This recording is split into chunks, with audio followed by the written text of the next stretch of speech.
રાધનપુર નગરપાલિકા સામે વિરોધના સૂર વધુ તેજ 15 મુદ્દાઓને લઈ જયાબેન ઠાકોરના ગંભીર આક્ષેપ અનોખા વિરોધ કાર્યક્રમની જાહેરાત રાધનપુરમાં વિપક્ષ સભ્યોનો અનોખો વિરોધ જાહેર જનતાને આમંત્રણ આપી પોતાના વિસ્તારની પ્રતિકાત્મક ગિફ્ટો મંગાવી પાલિકા પ્રમુખને સોગાદ સ્વરૂપે ભેટ અર્પણ કરવાનો કાર્યક્રમ જાહેર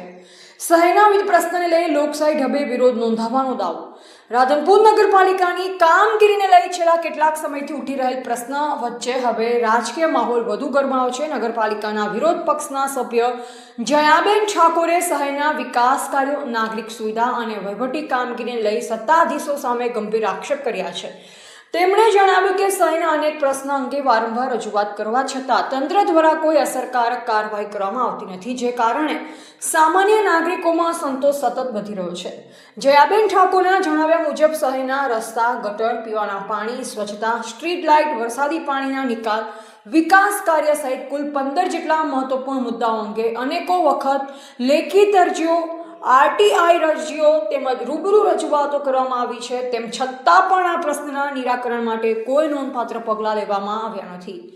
તેમણે આક્ષેપ કર્યો કે નગરપાલિકાનું તંત્ર લોકોની રજૂઆતોને ગંભીરતાથી લેવાના બદલે તેને અવગણી રહ્યું છે તેમણે વધુમાં જણાવ્યું કે ચૂંટાયેલા જનપ્રતિનિધિઓ દ્વારા ઉઠાવવામાં આવતા પ્રશ્નોને પણ યોગ્ય પ્રાથમિકતા આપવામાં આવતી નથી શહેરના વિવિધ વિસ્તારોમાં મૂળભૂત સુવિધાઓના અભાવના કારણે નાગરિકોને રોજિંદા જીવનમાં મુશ્કેલીનો સામનો કરવો પડી રહ્યો છે અનેક સ્થળોએ વરસાદી પાણી ભરાવા ગંદકી તૂટી ગયેલ રસ્તા અને અન્ય સમસ્યા અંગે સતત ફરિયાદો છતાં સ્થિતિમાં અપેક્ષિત સુધારો જોવા મળ્યો નથી તેવો તેમનો દાવો છે જયાબેન ઠાકોરે જણાવ્યું કે જો જવાબદાર અધિકારીઓ અને નગરપાલિકાના સત્તાધીશો હવે પણ લોકોના પ્રશ્ન પ્રત્યે સંવેદનશીલ નહીં બને અને તાત્કાલિક ઉકેલ માટે કામગીરી શરૂ નહીં કરે તો વિરોધ પક્ષ દ્વારા લોકશાહી ઢબે વધુ ઉગ્ર આંદોલન કરવામાં આવશે તેમણે જણાવ્યું કે આંદોલનની શરૂઆત અનોખા વિરોધ કાર્યક્રમથી કરવામાં આવશે જેમાં સત્તાધીશોના વિરોધી સન્માન સમારોહનું આયોજન કરી જનતાનો રોષ વ્યક્ત કરવામાં આવશે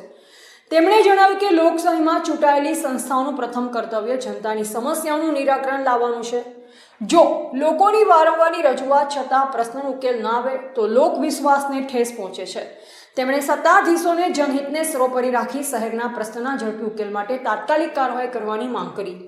આ નિવેદન બાદ રાધનપુરના રાજકીય વર્તુળોમાં ચર્ચાઓ તેજ બની છે શહેરના નાગરિકોમાં પણ નગરપાલિકાની કામગીરી અંગે વિવિધ પ્રકારની ચર્ચાઓ ચાલી રહી છે હવે લોકોની નજર નગરપાલિકાના સત્તાધીશો અને વહીવટીતંત્ર પર છે કે વિરોધ પક્ષ દ્વારા ઉઠાવવામાં આવેલ આક્ષેપો અંગે તેઓ કોઈ સત્તાવાર સ્પષ્ટતા કરે કે નહીં અને શહેરના પ્રશ્નના ઉકેલ માટે શું પગલાં ભરે છે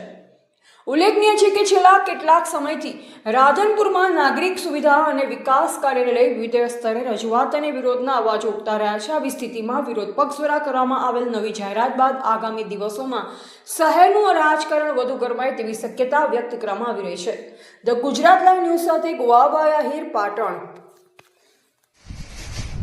નમસ્કાર મારું નામ છે જયા ઠાકોર રાધનપુર નગરપાલિકા વિપક્ષી સદસ્ય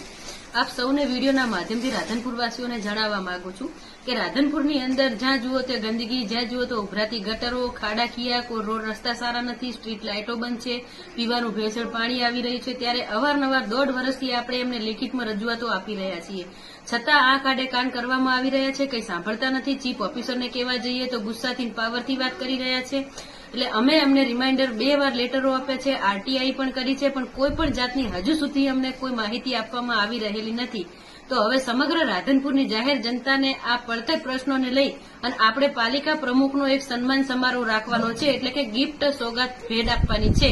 કે ગિફ્ટ એમને આપણે શું આપવાના છીએ એ માટે આપ સૌને જાણ કરી દઉં કે તૂટેલા ભાગેલા બિસ્માર રોડ રસ્તા જેના ઉપર ચાલવું એટલે યમરાજને આમંત્રણ આપવું સાથે બીજું છે પીવાનું ગંદુ પાણી જે બહુ જ ખરાબ અને ભેળસેળ પાણી આવે છે કેમિકલ જેવું જેને પી પણ ન શકાય સોસાયટીઓ અને મુખ્ય માર્ગો ઉપર જે ગંગાજીની જેમ જે ગટરો ઉભરાઈ રહી છે સાથે નગરમાં ઠેર ઠેર જ્યાં જુઓ ત્યાં કચરાના ઢગલા પડ્યા છે અને જ્યાં જુઓ ત્યાં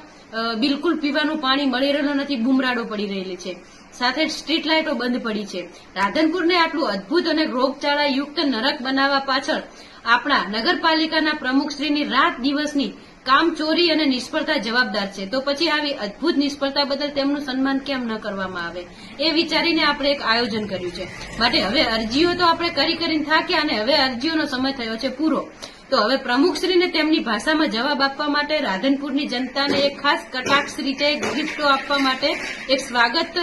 માટે જવાનું છે. તો સૌએ વધારજો. પ્રમુખશ્રીનું સ્વાગત કઈ રીતે આપણે કરીશું એની થોડી વિગત આપી દઉં કે રાધનપુર સ્પેશિયલ ગળસણ પાણીની બોટલ એટલે કે પાલિકા આપણને જે ગંદુ પીવડાવે છે પાણી તેની જ બોટલ ભરી પ્રમુખશ્રીને ભેટ આપવાની છે, જેથી તેઓ એસી કેબિનમાં બેસી અને આ પવિત્ર ગંગાજળ જેવા પાણીનો સ્વાદ માણી શકે. ઉભરાતી ગટર અને શાહી મૃત એટલે કે ગટરના કાળા પાણીનો પાલિકા મુખ્ય જે દરવાજો છે તે પ્રમુખની ચેમ્બરમાં ભેટ તરીકે તેમને અર્પણ કરી આપીશું. સાથે રોડના ખાડાની માટીની એક ટ્રોફી બનાવીશું, જે તૂટેલા રસ્તાઓમાંથી ઉખડેલા પથ્થરો અને માટીને મસ્ત ગિફ્ટ પેક કરી અને પ્રમુખશ્રીને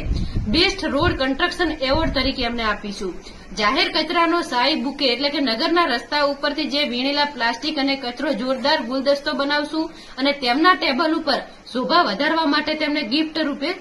આપીશું. આ જે તમામને જે આયોજન કરવાનું છે એની ટૂંક સમયમાં હું તારીખ જાહેર કરીશ ને એ તારીખે આપ દરેક વિસ્તારમાં જેટલા પણ પડતર પ્રશ્નો પડ્યા છે એ પડતર પ્રશ્નો લઈને સૌ વધારજો અને આપણે એમને ગિફ્ટ સ્વરૂપે સોગાદ અને ભેટ આપીશું. સૌને જય માતાજી.